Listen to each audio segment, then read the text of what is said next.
Most of you were here last week. Does anyone remember what Rajeev taught last week? Sakalārhat Sutra. Yeah, Excellent. So we're going to have part 2 of that today. As I said last week, this term again is through music to the divine, and we've got some wonderful sessions. So over to you, Rajeev, for the second part. Thank you, everyone. So we'll just carry on so basically you can just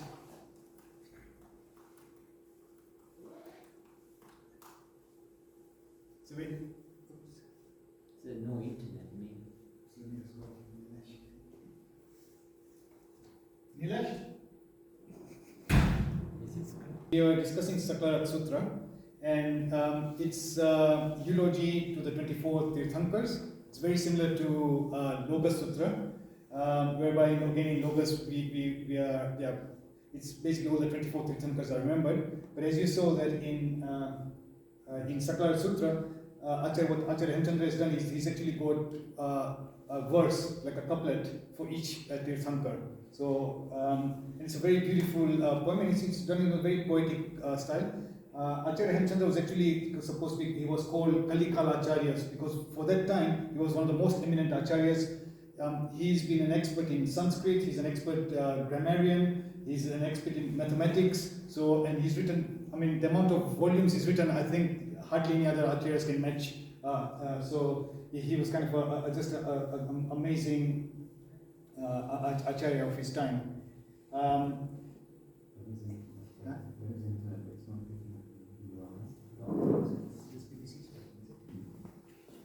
So, so you could actually go here and then sing prayers.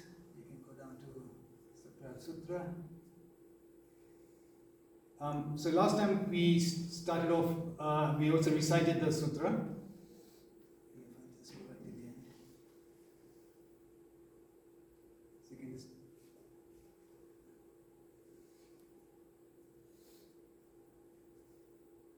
Right. So last time we got down to, I think, yeah, so this is where we got down to. So we discussed a few Tirthankars, so now we've come to this verse here.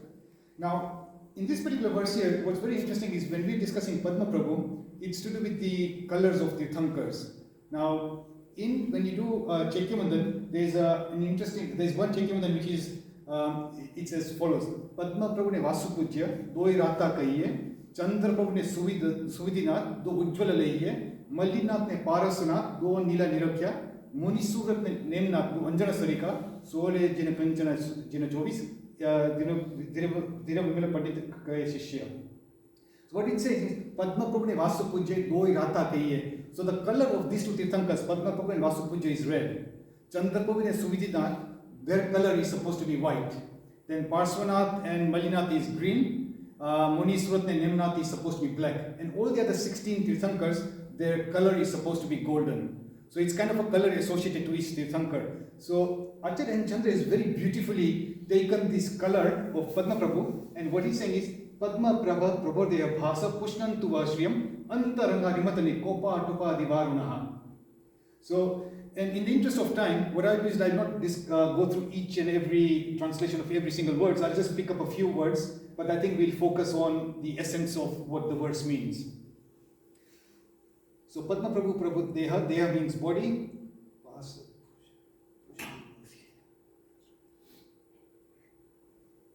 So let's look at it. To annihilate the inner enemies, Bhagwan Padma Prabhu's body becomes reddish. So it's amazing, like what the Acharya Hemchandra has done. When we become angry, our face would become red with anger, seething with anger.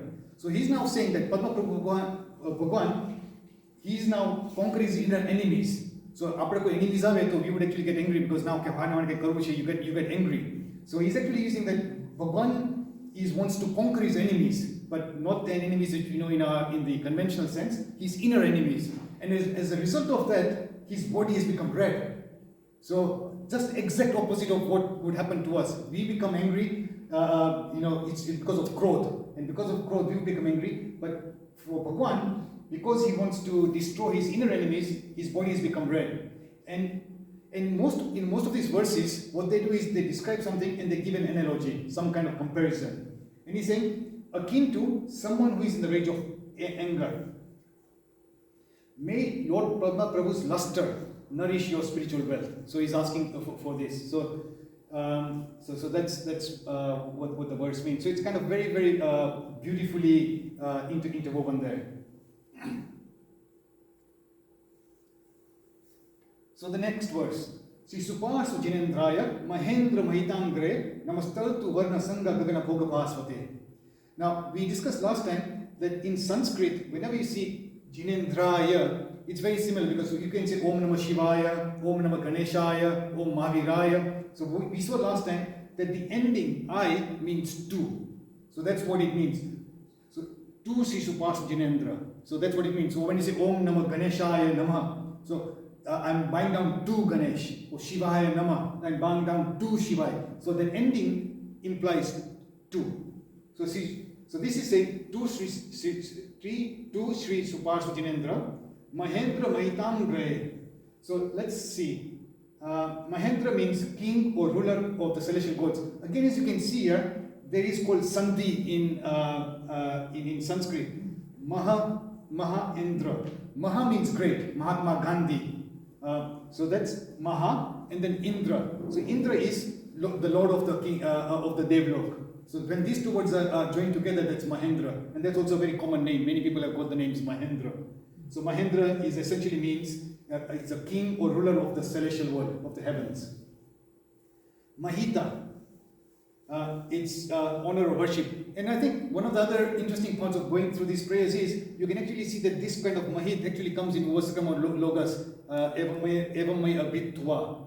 So Mahita. So by learning these words, you can actually use that knowledge and see, get a better understanding of other prayers. Angri Namaha. Chatur Varna. So again, you can see Chatur Varna. Chatur means four and Varna means classes. So those are the sadhus, sadhvi, shavak and shavikas. Sun Gagan. Gagan is sky. And so let's see what this verse means. Obeisance to Sri Suparsvanath Bhagwan, who is like a sun in the sky. So Bhagwan is Suparsvanath, and we know that without the sun, there will be no life. So it's actually giving the analogy, Sri Suparsvanath Bhagwan is like a sun in the sky for the fourfold congregation, sadhu, sadhvi, shravak and shavika mate. So to sustain this four sun, Bhagwan is like the sun in the sky. Without the Bhagwan, the sun will not be existing. And whose feet were worshipped by the Indra, king of the heavenly regions. And this is also very interesting to see that this kind of description comes very frequently, that when we are saying that the king of the celestial region, he's supposed to be the grandest person, all the power, all the beauty, everything. So there is a hierarchy of all the Devloks. In Apunje King Hoy, it's almost like comparison in our day and age, if you're looking at some prime minister. There's a whole group of prime ministers sitting here, and that prime minister will then bow down to someone. It will make you wonder, who is Narendra Modi or who is Sunak bowing down to? It makes you wonder, who are they bowing down to? So, whose feet were worshipped by the king, by Indra, king of the heavenly regions. So that's what that verse means.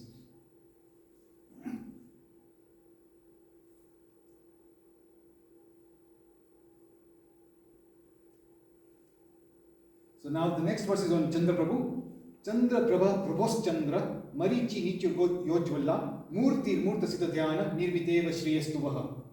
So Chandra Prabhu Bhagwan is the 8th Tirthankar. And again, Chandra means moon. Marichi Nityur Yojwalla Murta Sita Dhyana Nirviteva Shriyastuvaha.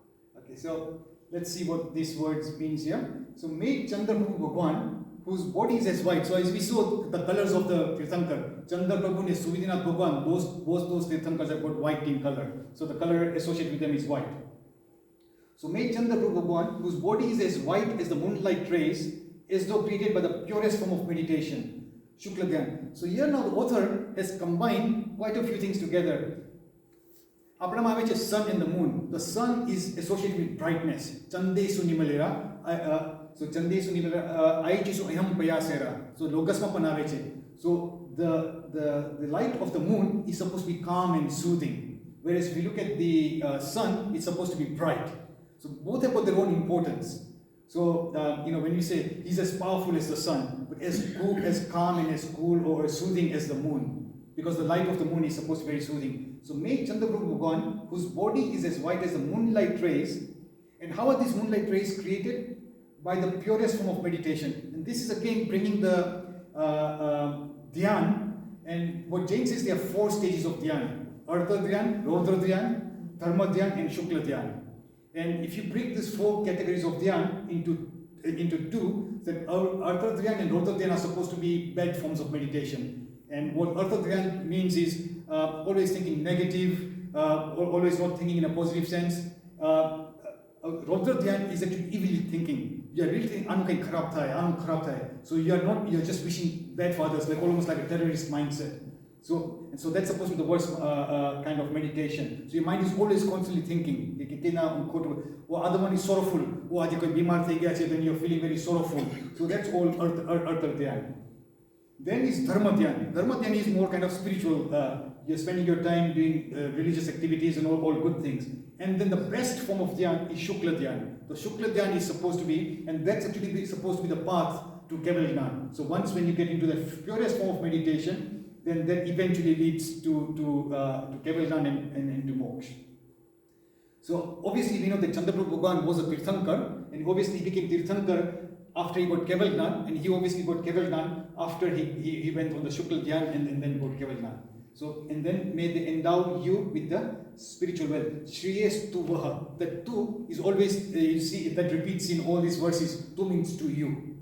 So may, and Shriyes tu vaha. So Shriya is always wealth. And that wealth is associated with spiritual wealth. So and this word is repeated very frequently in all the verses. That may you be blessed with spiritual wealth.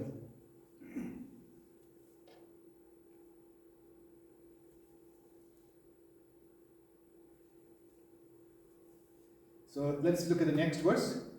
Karamalaka vadvishvam kalyana kevalashriya achintya mahatmanidhi suvidhi bodhestuvaha. So kar means hand.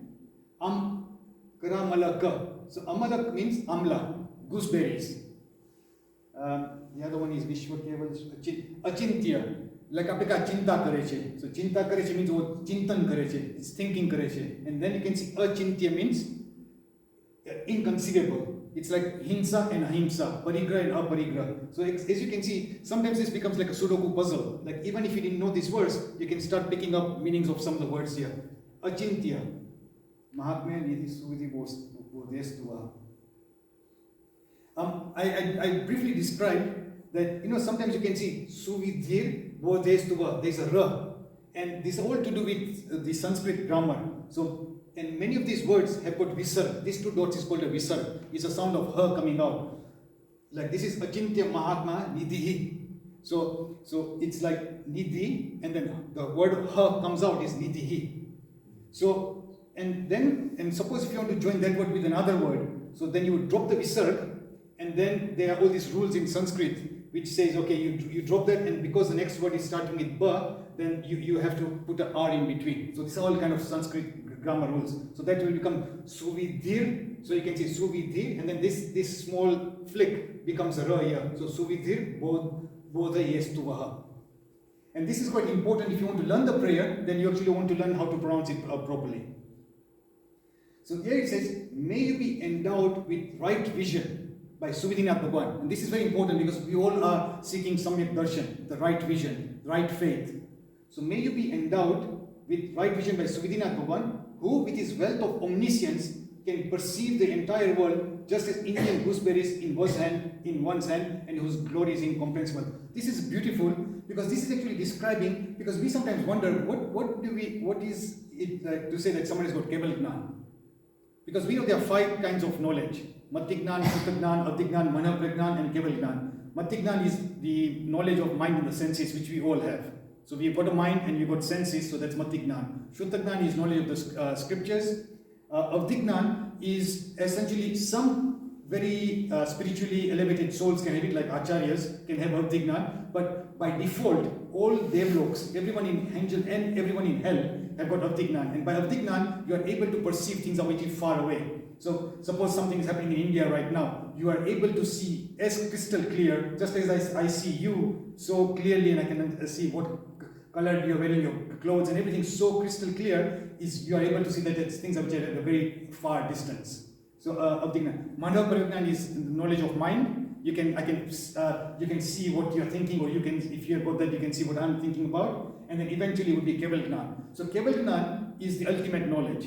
And once when someone gets keval gnan, that's almost like once when you got your visas to go overseas, you know that you're going to get entry to go there. So keval gnan is a visa. Once when you got keval gnan, 100% guaranteed you're going to go into moksha. There is no turning back.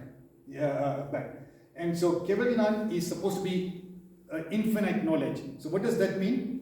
Like if you look at the entire universe, there are only two things in the entire universe. Whether it's earth, whether it's in heavenly regions, hellish regions, no matter where you go in the entire universe, Jains believe there is only two things. One is Jeev and Ajeev. So Jeev is soul and Ajeev is matter. Or not matter, non-consciousness. Because there are also different categories of Jeev. Not everything which is Ajeev is just matter. Because there is dharmastikaya or dharmastikaya. There are other things which are non-consciousness but not matter. Matter is just one element of something which is non-consciousness. So there are only two things in the entire universe, Jeev and Ajeev. So when you have got keval gnan, you are able to see all Jeevs and all Ajeev and in all their modes, past, present and future. So what this verse is saying, that Bhagwan who has got keval gnan can see the entire world just as Indian gooseberries like amla is in your hand. So as long as if you have got a piece of amla in your hand and you can see texture kevo che, shade kevo che, color su che, it's so evident to you. That's why someone who has got keval gnan will be able to see every single thing. Tamara so bhav che, tamara past, present and future will be as crystal clear as an Indian gooseberry. So that's just in one simple line. The poet has described what is this concept of keval gnan. And it's as simple as that you are able to see everything as just as Indian gooseberries in your hand.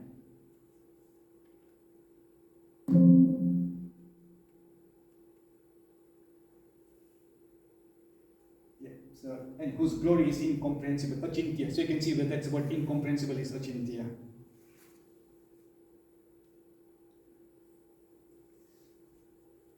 The next, Sattvanam Parmananda Kandoda Bhedana Vambuddha Svyadada Priti Nishandi Chittala Patuvo Jinaha. So this is Chittala Bhagwan. Is any word I'll bring up?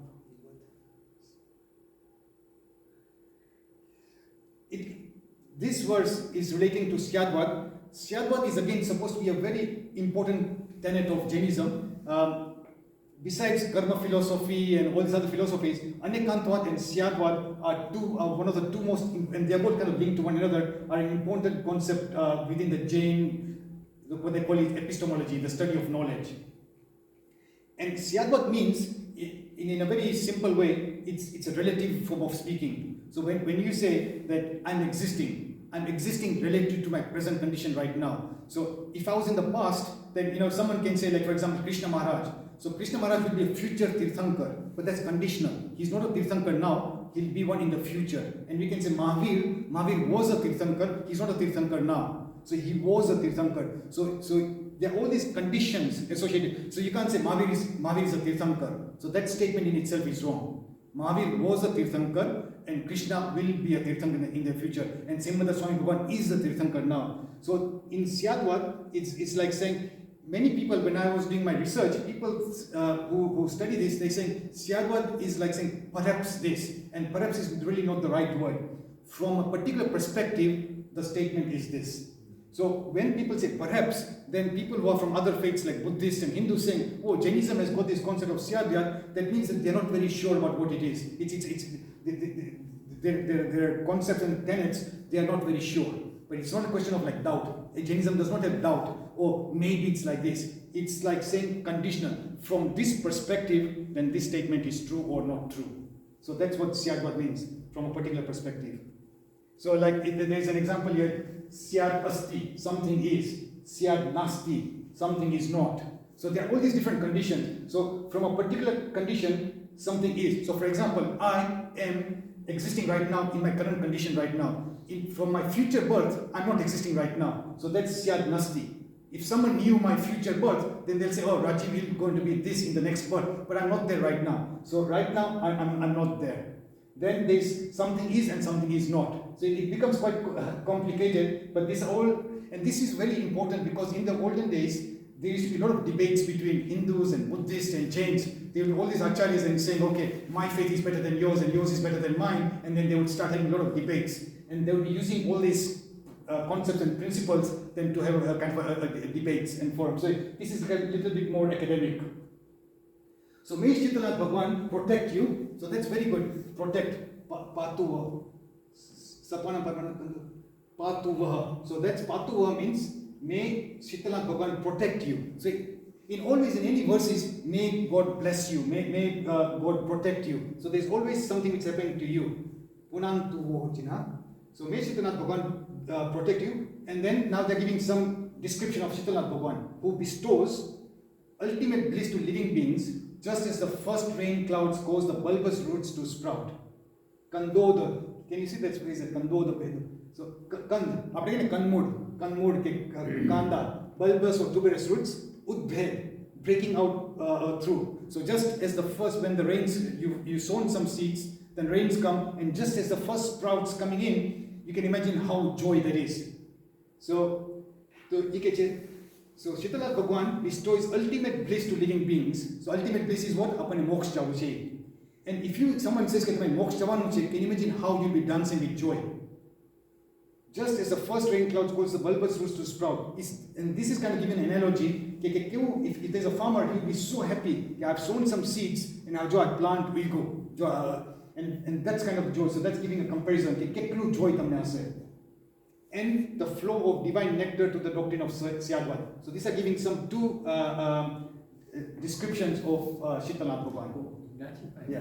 Why has it been compared to Syadvat? I mean, the blessing, I understand the thing, but, and I know what Syadvat is, but why is he saying the flow of divine nectar of the doctrine of Syadvat? Yeah, so I think what we discussed last time is that when you look at all the 24 Tirthankars, there are different qualities being described in different verses. But this Syadvat is not only just related to Shitalath Bhagwan. That Syadvat is then applicable to all the Tirthankars there. So sometimes what the poet has done, just because of some rhyming words or some other quality, he's then use the word Syadvat for this. But it's applicable to all the Tirthankars. No, I just thought that maybe there's something special about it, because the other verses talk about the sun, the moon, the brightness of the sun, and even if you look at Bhaktamad, there are all these analogies that are there. And all of a sudden you see Syadvat, and I'm thinking, and that's a very powerful Jain philosophy, but to describe a situation or an object or anything, but to put it in the context of this, I was just a bit. I think sometimes they use like Anekantam Tambodhi. So Abhinandan Swami Yoganji, because of the words of how the Tirthankars' names are, then he's put some of those concepts there. So sometimes they might have used, the Syadvat, it just rhymes very well with this kind of particular words. But why he has put it here and not for other Tirthankars, we wouldn't know. Yeah.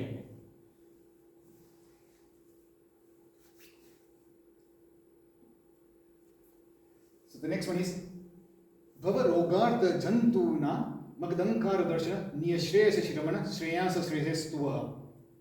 So Bhav is very important. We all know that we are in this Bhav cycle of transmigration. Rog, everyone knows, means disease. Artha Jantu. We have seen that Jantu means apne janwar cheche, so that means living beings. And again the plural is Jantunam. So that's why it becomes Bhava Rogartha Jantunam. So that's where the plural of Jantu comes. Shri Ramana. This is quite interesting. Raman means lover or husband. Shreyas is the 11th Tirthankar, Shreyas Tuva. So let's just look at this verse here. May Shreyasnath Bhagwan bless you with the wealth of liberation, whose sight is like a physician to those afflicted with the disease of worldly transmigration, and who endows with the wealth of liberation. So what is this verse saying? That may Shreyasnath Bhagwan bless you with the wealth of liberation, and whose side એટલે આપણે ભગવાનની જોઈએ આજે કોઈ બીમાર હોય suppose you are critically ill, you are in the hospital, someone has done some tests on you, then you are very anxious to find out when is the consultant going to come and say આને cancer છે કે નથી છે. Can you imagine that how much? And then if the doctor comes and gives you a clean bill, oh yeah, there is nothing wrong with you, you look at all your reports, you want a sigh of relief and you'll be so overjoyed. So whose sight is like a physician to those afflicted with the disease of worldly transmigration. આપણે બધા we are all going through this disease of worldly transmigration.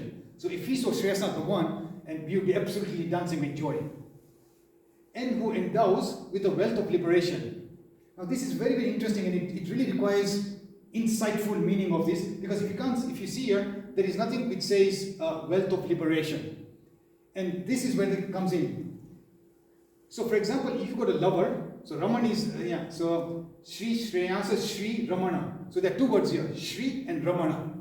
Shri is supposed to be prosperity, wealth and fortune. And in Sanskrit, Shri is a feminine word. It's not a masculine word. So Shri is wealth, and it's got a feminine connotation. And Raman is a lover or a husband, and that's masculine. So it's asking, it's almost implying, if you had Shri, which is like the wealth of liberation, saying, who do you love the most? Or what do you want the most as the wealth? You can say, in terms of wealth, I want physical wealth, I want beauty, I really want to have monetary wealth. But the eventual, the utmost wealth which someone wants is liberation. So they're saying that Shri will only get married to, or the husband she look for is and what quality will the husband have? The liberation, so moksha. So can you see that these two words are implying wealth of liberation? So it does not actually just say Shri and Raman, these two words here, but it's actually implying that Lakshmi is feminine, and who will Lakshmi love? Lakshmi will love moksha, and that moksha is Raman. So that lover or the husband of Lakshmi is going to be moksha. And so that's kind of implied that's why it says, who endows with the wealth of liberation. So when you actually try to translate these words, you would actually really struggle. Why is this? Because if you read the word lover, then what does it mean here? Shri and Raman. It doesn't make any sense. But then if you really read between the lines, you will then understand, and who endows you with the wealth of liberation. So you really have to see through those.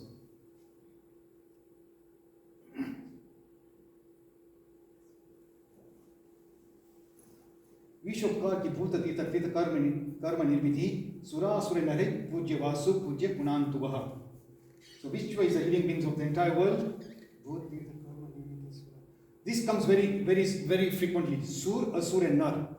This word Sura, Asur. So Sur means heavenly beings, Asur means demon, evil spirits or hellish beings, and Nar means humans. So it always comes. આપણે કે ત્રિલોકના નાથ, કે the Bhagwan is ત્રિલોકના નાથ છે. The Bhagwan is the Lord of the three worlds. So by the three worlds again, it means Sur means heavenly beings, hellish beings, and humans. So that's another way of saying Tri Jagat, Tri Loknanath, Sur, Asur, and Nara. So may you be purified by Vasupujya Swami. So now Amukma case, may you be protected by someone. Now he says, may you be purified by Vasupujya Swami, who has bound the Tirthankar body making karma,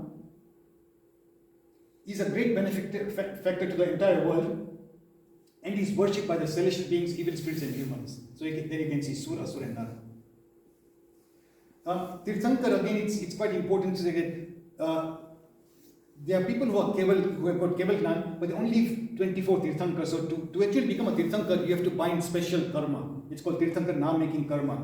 And so only then can you become a Tirthankar.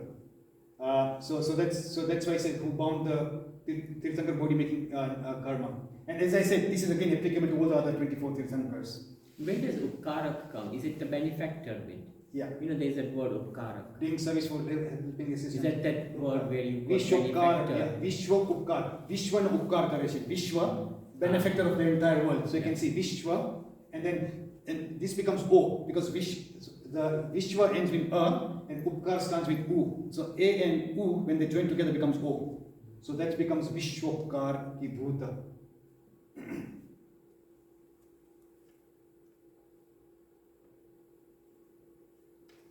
So this is now the Vimalnath Bhagwan. Vimal Swami वाच कतकक्षोद सोदर जयंती त्रिजग चेतो जल निर्मले त्वः. So Vimalnath Bhagavan is the 13th Tirthankar. Swami means master or lord. Vacha means speech. Vanchan che, that's Vacha means speech. Katak. Yeah, so Katak is actually a clearing nut plant, seeds of which are used to purify water. So there is this particular plant which is called Katak plant, and in the olden days, if you had water from the river, you would actually then take this clearing nut plant, put water in it, and what it does is all the residue and all the dirt settles at the bottom, and then you can just filter the water and then you get pure water. So it's almost like what I written, action of element muddy water. So it's like a purification. So just as the powder of the cleaning nut plant purifies water, may Lord Vimalnath's speech, which is victorious, to attain liberation. Why is Bhagavan's speech victorious? Because Bhagavan Deshna ape છે, Deshna આપણે સાંભળીને we will be able to attain liberation, purify the consciousness of all the living beings of the three worlds. Chetna, આપણે કહીએ ને ચેતના એટલે બધાના કે consciousness of all the living beings of the three worlds. And this is also very important, purify the consciousness. This is underlying the whole essence of Jainism. Atma and Sharir Juda che. So this is my body, but within my body is my consciousness. So there is no point purifying the body or putting all the makeup and everything else. That's not going to clean. But purify the consciousness of all the living beings of the three worlds.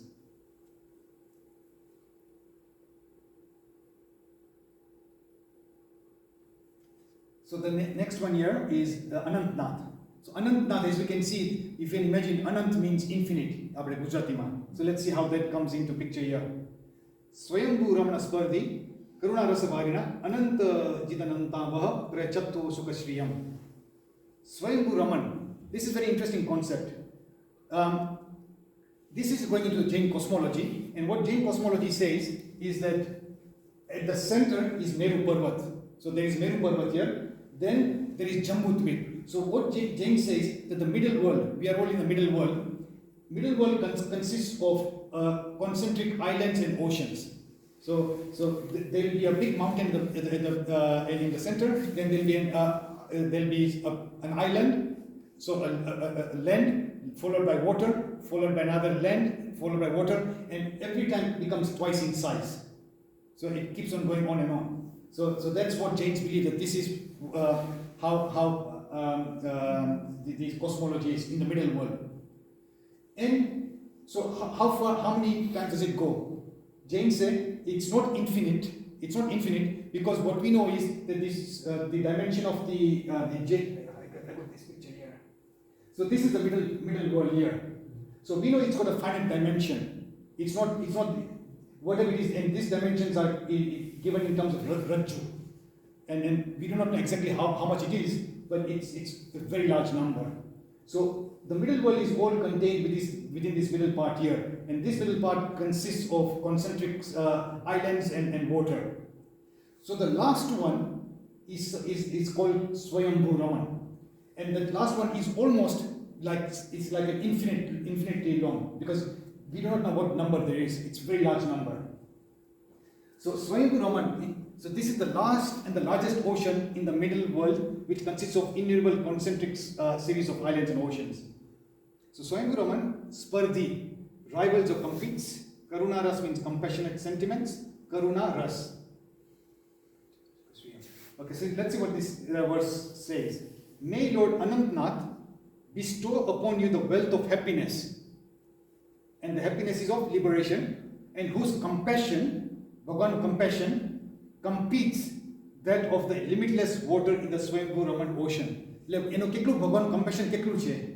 You're trying to do some kind of comparison. He's saying, well, it's almost like that of the amount of limitless water in the Swayambhu Raman ocean. Because if you imagine, so there is this amount of land here, and then there's this water here, and then times 2, times 2, times 2. And you go on, not like billion, trillion, you can go on and on. It's such a large number that it's called that it's not infinite, but it's innumerable. So the actual word we use in the script is innumerable.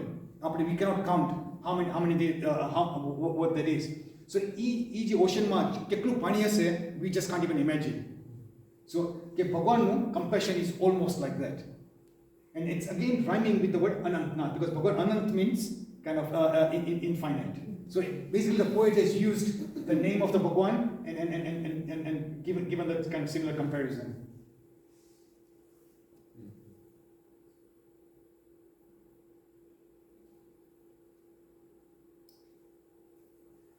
So this is Dharmanath Bhagwan. Kalpa Dhrumas Dharmana Mr. Praptau Sharirinam. This is again amazing, as I was saying last time. This is Shari. This is going on this side, so this becomes a long Ri. Sharirinam. And this is coming on the right hand side, so that becomes a short Ri. So Sharirinam.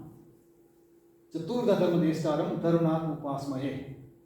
Kalpa. Yeah, so this again is a Kalpa Dhrumas. So I won't touch up, I mentioned last time that in the Jain time cycle, we believe in 6 downwards and 6 upwards.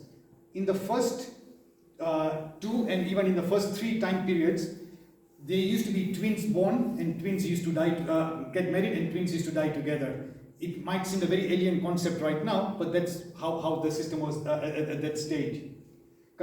And all the needs were being met by wish-fulfilling trees.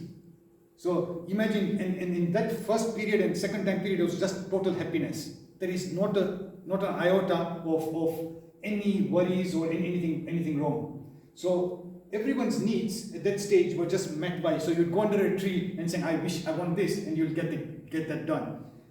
But it's also interesting, during these first 2 time periods, there is no religion. There is no concept of religion or dharma, because you are just in a state of happiness. In a state of pure happiness, there is no religion. There is no tirthankars, there is no concept of mare saru karu che, aa karu che. It's bhog bhumi. You just enjoy the environment you are in. So that's bhog bhumi. So the wish fulfilling trees in that. So we worship Dharmanath Bhagwan, who is like a wish fulfilling tree to the desires. But what desires now? Bhagwan desires so like, oh, mane billionaire thavu che, mane aaj hoye che, mane degree jo aaj hoye. No. Who is like a wish fulfilling tree to the desires, the spiritual desires of humans, and who gives a discourse of the 4-fold divisions of religion to attain liberation. Because આપણે શું છે ધર્મનાથ ભગવાન, dharma, the word dharma again is associated with religion. So again he's using the word of Dharmanath Bhagwan and saying who gives a discourse of the 4-fold divisions of religion to attain religion, to attain liberation. And what are the 4-fold divisions? Dan, Shil, Tap and Bhav. So these are the kind of 4 main categories if you follow this, you can attain liberation. So Dan, Shil, Tap and Bhav, so which is charity, chastity, penance and intention. Bhav is intentions. If you have good intentions, you are able to attain liberation.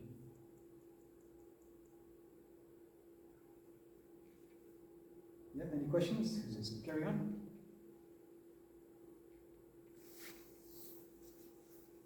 Is it 9:15, is it? Okay. Just wait until we've got 10 minutes. We've got 10 minutes, right? Okay.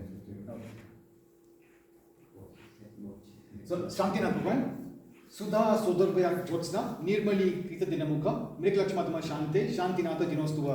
Again, as I mentioned last week, I think for someone who is new here, Nirmali Krita.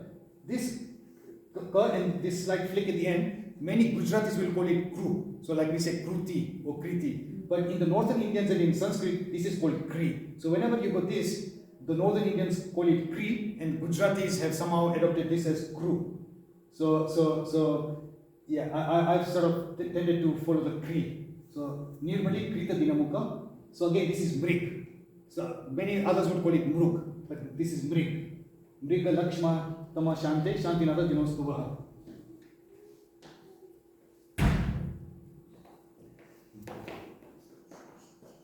So let's look at what this word says. May Lord Shantinath Bhagwan, whose emblem is a deer. That's where Mrig comes in. Mrig in Sanskrit means deer. So may Lord Shantinath Bhagwan, whose emblem is a deer, put an end to your ignorance and spread divine knowledge in all directions. Dinamukha. So Dik, Dik means directions. With his nettle-like speech, which is as pure as a moonlight. Now, one thing which I'll discuss right now is, so do you see that the Shantinath Jinos Tuvaha. In many languages, there is this kind of symbol like an S which comes in. And that is called an avagra. So what does that symbol, Jinos Tuvaha? In simplistically, it's almost like we call an apostrophe. Like when you say it is. So when we want to remove the I, we'll say it's. So it's almost becomes like Jinos Tuvaha. But let's see what that means. It's avagra. Avagra means it's a sound of air. So what that is? This is sandhi in Sanskrit is called joining words together. So when you have got a visarg plus a vowel, so when you got jinha, this is called a visarg, the two dots. Then it's followed by a vowel a. So what the rule says, when a word ending in meets a word beginning with a vowel, then the visarg is replaced by this symbol here. So you remove this two dots. And then you put this symbol here. The vowel is replaced by the silent grapheme called avagra. It is transliterated in Roman by an apostrophe. Then the words two come together. So gaja aswaha. So then gajo swaha. So then so it's like literally, so it's kind of getting rules of removing this thing and joining words together. So that's where that symbol of S comes through. It's like a short form. Like a short form.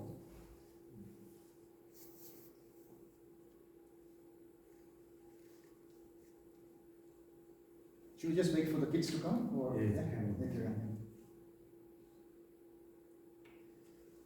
Okay. Shri Kuntunato Bhagwan, Sanatho, again you can see that symbol coming here. Sanatho, Tishayar Dipihi, Sura Nrina Thana, Mekanathostuvah Shriye. So it's again, you see that word's coming quite frequently here. So Shri means prosperity, Kuntunath Bhagwan. Again, you can see Sura, Asura, and Nara. So, okay. So may you be blessed with spiritual wealth by Lord Kuntunath Bhagwan, who is endowed with a wealth of supernatural powers. Like what kind of powers? Atishaya. Atishaya means supernatural powers. We know that Tirthankars have got some supernatural powers.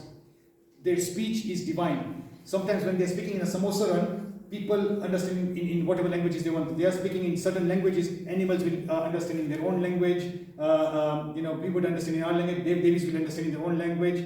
And there are many other. And there's again some differences between Svetambars and Digambars. Some people believe that Bhagwan does not walk on the floor. His feet are slightly above the ground. They do not sweat. So these are all kind of special supernatural things which a Tirthankar is endowed with.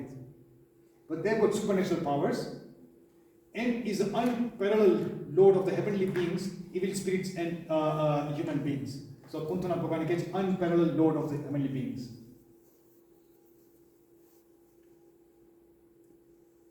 So here you have Shri, sorry Rajeev, you have Shri as prosperity and fortune. Yeah. In the slide above you had Shri as a female. Yeah. So that's right. Because Shri no meaning even and again, as you can see, that even so Shri means prosperity, fortune, auspicious, glory, and also honorific prefix to a name. If you remember after golden days, blue letters out there, आपने लगे कि Shri Kantibai, कि Shri आके कि Shri Mati. So basically, that's again an honorific prefix to a name, and generally means कि basically in a way my understanding what it means is कि आप देखें कि हम तुमने को कि नमस्ते. What namaste means, I am bowing down to the divinity within you. So similarly, you are almost like saying, okay, whoever you are addressing, you are very fortunate to be a human, and again, you have got divinity within you, so you are quite prosperous. So you are almost, in my mind, that's what it means. Like everyone you are just saying Shri something, Kanti Bhai, Shri and then Srimati.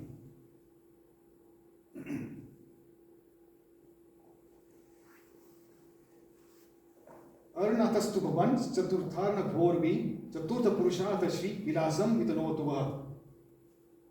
So Arunath is the 18th Tirthankar. Chaturth means 4. As you can see, Chaturth means 4. Ara means a spoke of time. Again, it comes, Chaturth means again 4. And Shri. Okay, so let's see what this is saying. Arnath Bhagwan, may you be blessed with the wealth of liberation. Now this is very interesting here, because what this is saying, Chaturth Purusharth. Chaturth Purusharth means the main objective of humans is divided into 4 folds. And the fold is Dharma, Earth, Kam and Moksha. So Hindus also believe in that same 4-fold divisions. And what it means is, okay, when we are young, we want to, we all want to sort of study, then we then sort of get a job, then we procreate, we have a family, and then eventually the next phase of life is then when people become older, then they want to say, okay, now let me spend some time towards my spiritual activities, so that's dharma, and then eventually you are hoping that people get moksha. So this kind of 4-fold division is quite common within us and also within the Hindu philosophy. So what they are saying is, may you be blessed with the wealth of liberation, which is the 4th Purusharth. So it's not saying wealth of liberation in this verse here. It's saying may you be blessed with the 4th Purusharth. Chaturtha Purushartha Sri. Chaturtha Purushartha Sri. So the 4th Purusharth is moksha. So may you be blessed with this. So it's almost like saying, okay, not this 3, but may you be blessed with this. So, if you just read that, Chaturtha Purusharth, you need to know what are the 4 Purusharths, and then saying that this is the 4th one, which this is referring to, which is moksha. So may you be blessed with moksha by Arnath Bhagwan, who was like a sun in the sky during the 4th period of the time cycle. So this is also very interesting because it's saying Chaturth Ara. Tirthankars are always occur in this wheel of time. This is 1, 2, 3. Towards the tail end of the 3rd Ara, that's when Adeshwar Bhagwan was born, right towards the end of the 3rd time period. And then all the other Tirthankars occur in the 4th time period. And just and then therefore then there are no more Tirthankars in the 5th and the 6th time Ara. So that's what it's saying. So they are saying that Arnath Bhagwan was in the 4th period of the time cycle. So again, as you can see, that as part of these verses, there's so many different concepts of Jainism we start learning. So the Purusharth, the time cycle, the Tirthankars are only born. So towards the end of the 3rd is when Adeshwar is. Then Adeshwar goes into moksha in the early part of the 4th time period, and all the other ones are in the 4th time period.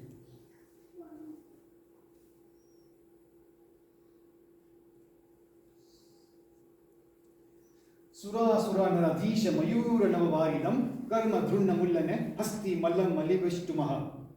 It's a kind of very nice rhyming verse. Sur, Asur and Nar again repeats heavenly beings, hellish beings and humans. Mayur means peacock. Nava means new. Varida means rain cloud. Varsad, beginning of Varsad. You can see where the word Varid is coming, rain cloud. Hasti means elephant. Mal means breast, and Maliya. So we eulogize Malinath Bhagwan, who is the Lord of the heavenly beings, evil spirits and humans, who rejoice akin to peacocks who dance with joy when fresh rain clouds appear. So we all very well know that peacocks will be dancing with joy when the first rains come. So all these things, heavenly beings, evil spirits and humans, they all will rejoice, similar to how peacocks dance with joy when the rain clouds appear, and who is like a divine mighty elephant to uproot the tree of karma. This is also very, very interesting. The word comes Airavati. Yeah, so the best elephant refers to Airavati. There is a concept that what this is saying, that we all get very happy with Malinath Bhagwan, because Malinath Bhagwan, then all these heavenly beings, evil spirits and humans will rejoice. And this is a comparison. And then who is like a divine, mighty elephant. So Malinath Bhagwan comparison kare che ke Bhagwan is like a divine, mighty elephant to uproot the tree of karma, deep-rooted karmic bondage. Our karmas are very, very strong and deep. Like if the roots are very deep, it's going to take such a strong effort to actually destroy the entire tree. So then they're comparing Malinath Bhagwan to not an ordinary elephant. They're comparing Malinath Bhagwan to elephant of the heavenly regions. People believe Devlokma, there is an elephant called Airavat, and that elephant is like kind of a vehicle for the Indra to move. કે આજે ઇન્દ્ર મહારાજ હોય, just as we got planes and helicopters to move around, it's believed that the heavenly beings will have a mighty elephant, white in color with many trunks, and that's called Airavata. And that's how the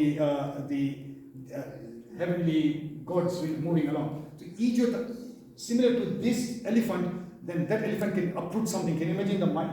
Our normal elephants have got no comparison to this kind of elephant here. It's like there's just no. It's like an ant and an elephant. So this elephant is so strong. So exact analogy I put here. Okay, Bhagwan is like this elephant who can uproot who help us to uproot the tree of karma, the deep-rooted karmic bondage. Very deep. Apna je karma hoy, to Bhagwan ne hoy, then Bhagwan can help us to eradicate all those karmas.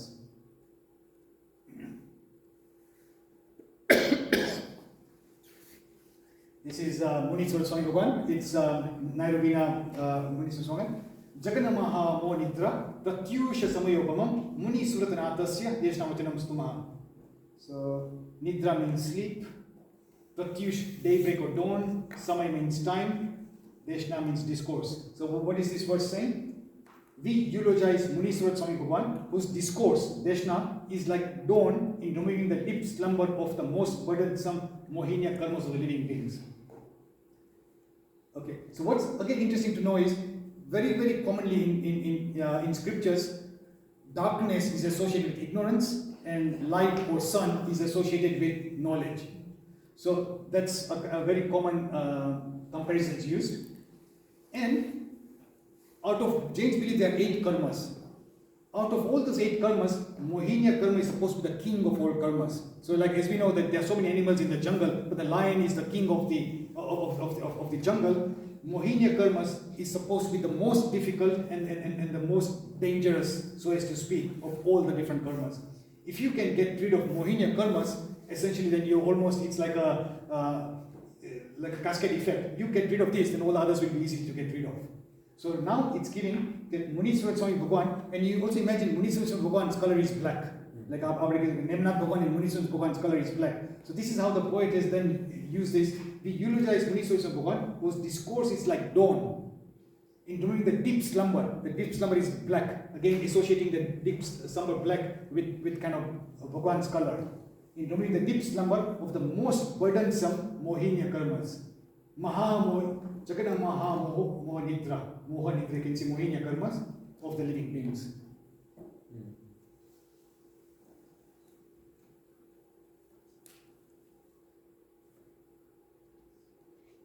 Again, it's just nice to see here.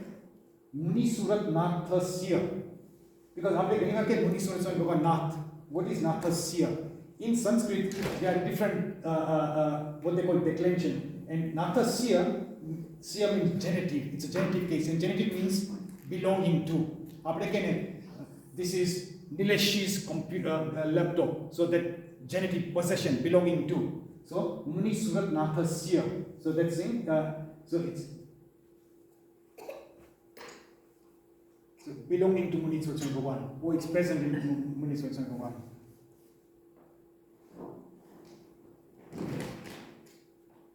Lutanto namatam murdhani nirmali hara karanam variplaivaname pantu padana khanchvaha. So this is now Naminath Bhagwan. The Naminath Bhagwan is actually, incidentally, this picture is from Thika. If you go to Africa in Thika, one of the murtis is there of Naminath Bhagwan, not Neminath Bhagwan, Naminath Bhagwan. May Naminath Bhagwan protect you when you bow down to his toenails, which emanate swirling radiance and purify like a stream of water. So that's that one there. This is Neminath Bhagwan. A very important tirth of Neminath Bhagwan is Girnar. Yeshuva Yaduvancha Samundrendva Karma Kaksha Utashana Arishta Nemir Bhagwan Bhuyado Ishtanashna. So let's see what this means. Neminath Bhagwan is like a moon over the sea of Yaduvan's lineage. Now what this is describing is that up to get maru clan hoy. Okay, my father was this, my grandfather was this. Okay, we belong to this Banya class or this class. So Neminath Bhagwan was belonging to the Yadu Vanch. Vanch means like lineage. and the name of that lineage was Yadu. So, and the lineage is very long, because my father, my grandfather, and his father and father, so that lineage is quite long. So Neminath Bhagwan is like a moon over the sea of the Yaduvan's lineage. Vast sea hoy. So that sea is given, the comparison is given to the lineage. So huge, so large. But over that large sea, ocean, the moon is such a brilliant growth of the moon over the sea. So Neminath Bhagwan is like that. He's like the moon over the sea of the Yaduvan's lineage. Moreover, Neminath Bhagwan is like a fire to destroy the forest of karmas. May Arishta Nemi, another name of Neminath Bhagwan, Arishta Nemi, destroy your inauspiciousness.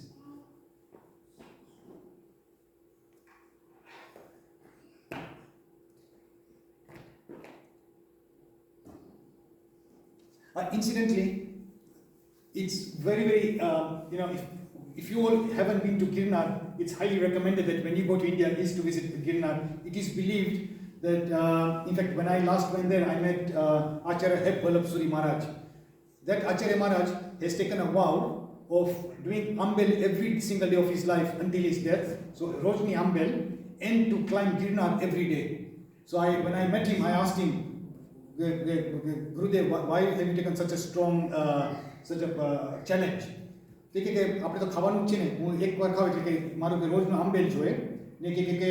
want to build such a strong connection with Girnar because it is believed that in the next 24 Tirthankars, all of them will achieve moksha from here.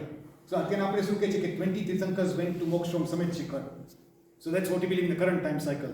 It is believed that all the 24 will go to moksha from Girnar.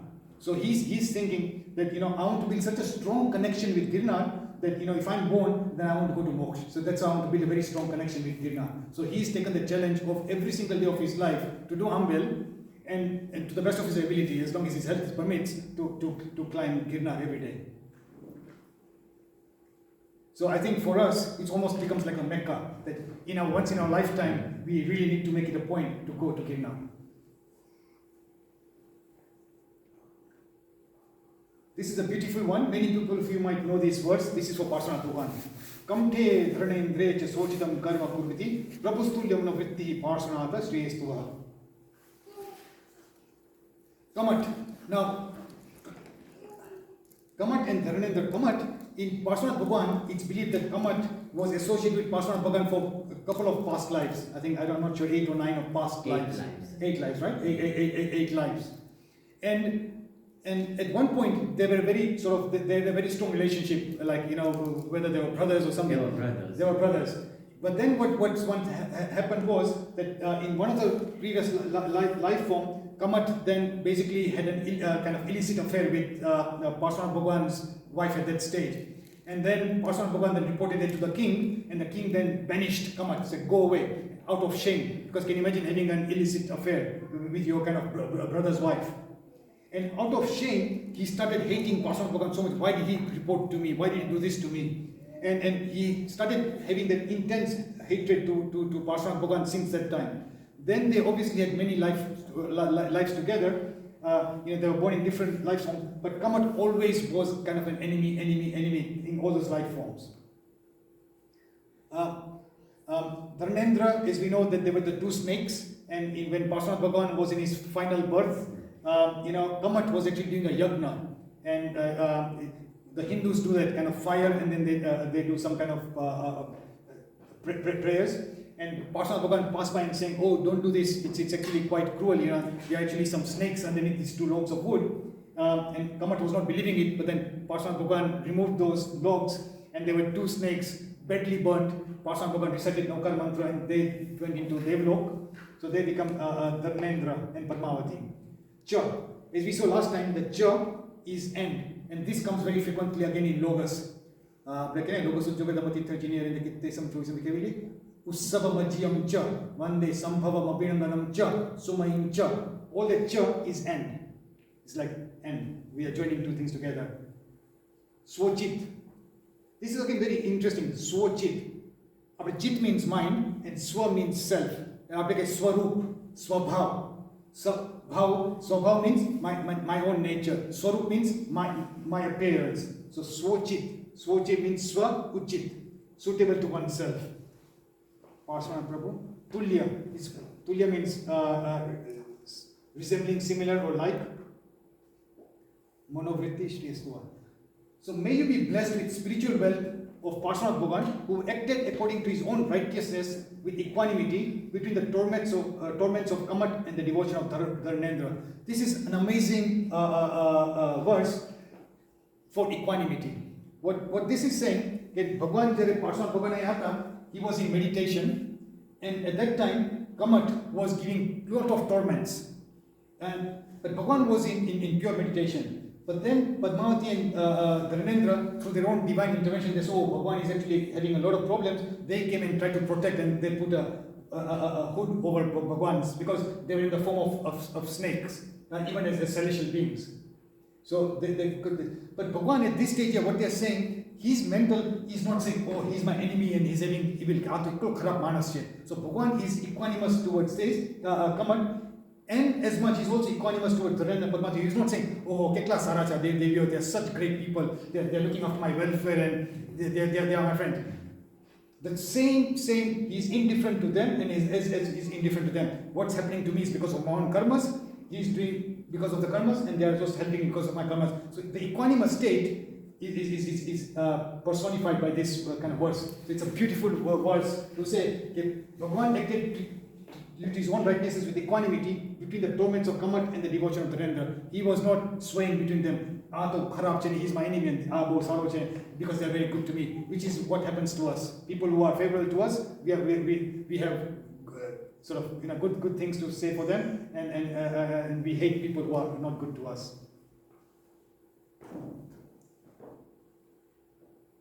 So now we're almost coming towards, there are 33 verses, so we have seen 23 Tirthankars, this is the last one here, but for Mahavir Swami Bhagavan, there are a couple of extra verses which is done. So there is this one and a couple of more. Srimate Viranathaya, Sanathaya Bhutasriya, Mahananda Sulu Rajamaralerte Namah. So what this is saying, my obeisance to Lord Mahavir, who is endowed with the astonishing 34 Atishayas. So you can look up in the internet that Bhagavans have got some supernatural powers, and there are 34. And has attained omniscience akin to a beautiful swan in a lake of utmost bliss. So this is just kind of giving a comparison. That beautiful lake hoy, swan hoy, it looks so beautiful, white swan. So it's just giving that kind of example here.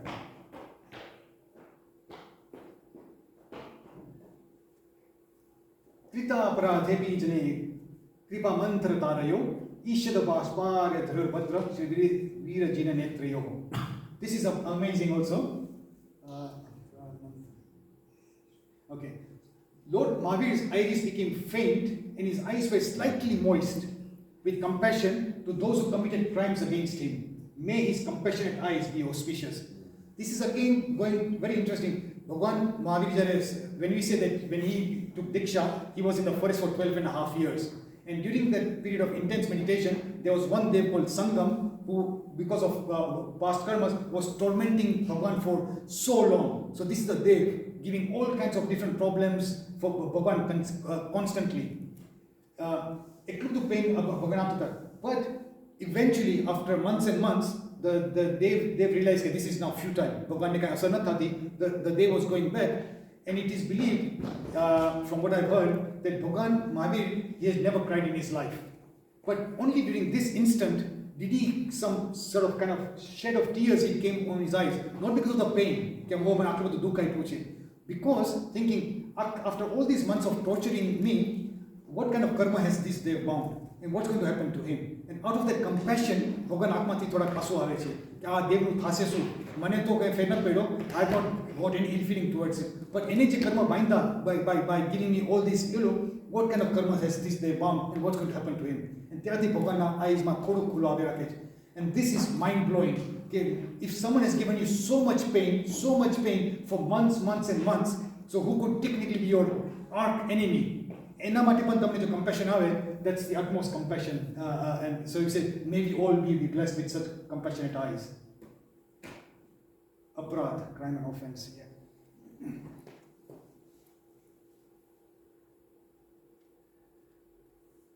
Jayati Vijitanya Teja, Sura Sura Disa Sev the Sriman, Vimala Strasa Grita Stribuna Chadamanir Bhagwan. So this is Jayati. Jay means victorious, Vijit means having conquered. Okay. So victory to Arihant, who has become victorious by overcoming other religious leaders. He is venerated by the kings of heavenly and evil spirits. He is endowed with the wealth of such as omniscience. He is pure, devoid of the 18 sins and free from fear. He is like the crown jewel of the three worlds. So these are given different descriptions of our Tirthankar Bhagwans. Bhagwan has become victorious. Because they overcame other religious leaders. At that time, it's also believed that there were many other religious viewpoints.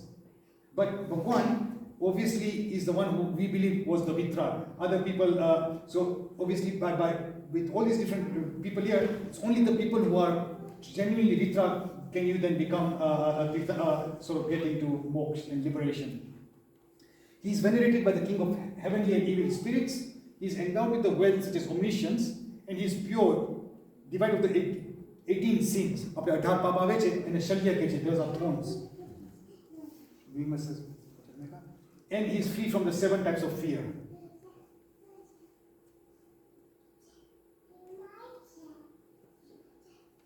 This is probably the best verse ever, and it's also one of the most profound out of the entire 33 verses here. And even Anuj Rag is just absolutely brilliant.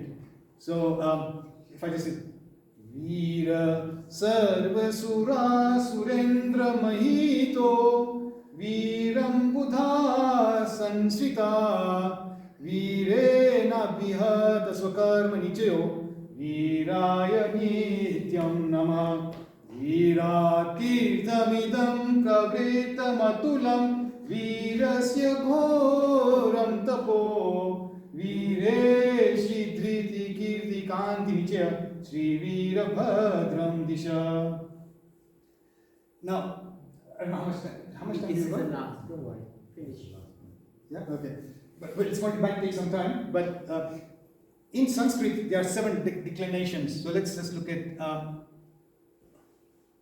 So when you have got Veer, so Veer, nominative means is a subject.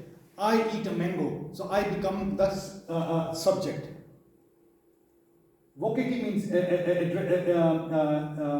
addressing. Oh Veer, oh king, so that's vocative. Accusative means object. The mango is eaten by me. So then here I eat a mango, I am the subject.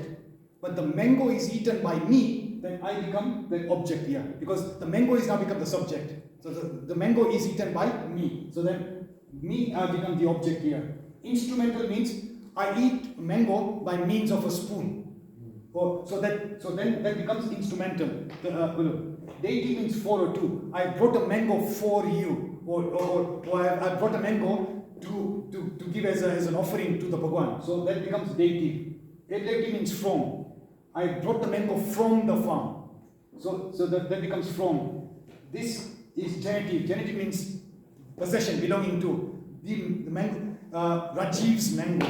So that means a mango belonging to me. So that's genitive. And locative means in or on. The mango is on the table or in the house. So that becomes locative. So in Sanskrit, and what happens is Veer, the different endings which is say. So Veeraha is nominative.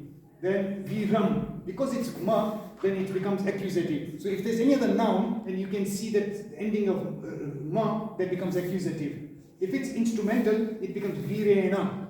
So any word, if you wanted to use it by means of instrumental, then you have to have that ending here. Veeraya. So Shivaya, Mahaviraya, so it's for or to. I'm bowing down to someone. So that's Viraya. Virat means from, and this is Virasya, means belonging to.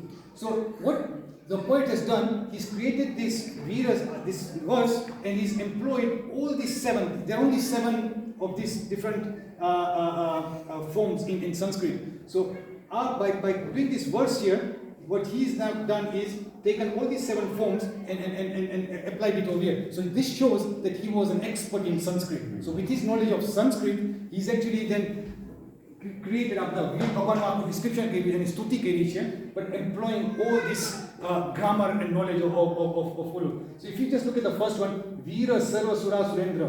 So that's the first one. Veer is venerated by all heavenly beings. So Veer is now becoming subject. Who is venerated by all the heavenly beings? Veer is. So Veer is now becoming the subject. So that's why it's Veera Sarva Sura Surendra Mahito. So Veer is venerated by all heavenly beings. The next one, Veeram Buddha Sansita. So Veeram. So that's the accusative state here. Veeram. Wise people have come to the shelter of Veer. So now you see, now Veer has become the object. He is not the subject now. Wise people have come to the shelter of Veer. Veeram Buddha. Buddha means people who are with knowledge. So Veeram Buddha Sansrita. So wise people have come to the shelter of Veer. So that's why it's called Veeram. And you can see here Veeram, accusative, Veeram. So it's now become the object. Veerena Bhyata Swakarma Nichayo. Veer by his own self overcame the heap of his own karmas. પોતે સાધના કરી પોતે આ બધું કર્યું તો કર્મ કઈ ના ખપાવ્યા પોતાની એફર્ટ્સ થી. So Veer by means of his own efforts, Veerena by means of his own efforts he overcame the karmas. So Veerena. So then you can see that the ending is Veerena. Then Veeraya Nityam Namaha. Always bow down to Veer. So that's the two. So Veeraya, dative. Veeraya means two. The ending is Aya. Shivaya, Ganeshaya. So two. So always bow down to Veeraya, Nityam. Nityam means always and Nama means bow down. Always bow down to Veer. So that's why that I, Veeraya. Then Veera Tirthamidam Pravritamatulam. So we can see Veera is purple, which is ablative, which is from. From Veer, this current vast tirth has started. Sun, it started from the time of Mahavir. We are all belonging to Mahavir Sun. So you can see Veerat. So from. Veerasya Goram Tapo. Veerasya. So that means Veer's intense tap. Veerasya Goram Tapo. Can Veer kitna tap kiya? 12 and a half years he did. So Veerasya Goram Tapo. Veereshi. So Veere is this blue one here. So that one is locative. In Veer there is Shri, Dhruti, Kirti and Kanti. So within Veer there is all this Shri and so she's got all these extra qualities in Veer. Again, in you there is compassion, there is kindness, there is generosity. So that's in Veer. And then Veera, Shri, Dhruti, Kirti, Kanti, Nichya. Shri Veera Bhadram Disha. So that's the last one, Shri Veera. So that's vocative. So this last one in black here, Shri Veera Bhadram Disha is, O Veer, give Kalyan or auspiciousness. So as you can see, that just in this verse here, there is a lot of meaning behind what it is, eulogy to Bhagwan Mahavir, but again employing all these Sanskrit rules and grammar. And then even the tune is so beautiful. And I mean, if you can't learn anything, and there are many murtis of like if you go to Potosbar, the main murtis of Mahavir Bhagwan. If you go to Kenton, there are some Mahavir Bhagwan murti. So even if you just learn this prayer and Parshvan Bhagwan Kamte Dharendra out of all the 24, then again itself it's such beautiful short prayers. I think we can stop now, and then I think maybe we'll just have to do one last one. Sure. I think there's only about 10 minutes more to carry on to finish off. Yeah. Okay. Excellent. We have a big round of applause for Rajeev. Thank you, Rajeev. So we'll continue after next week.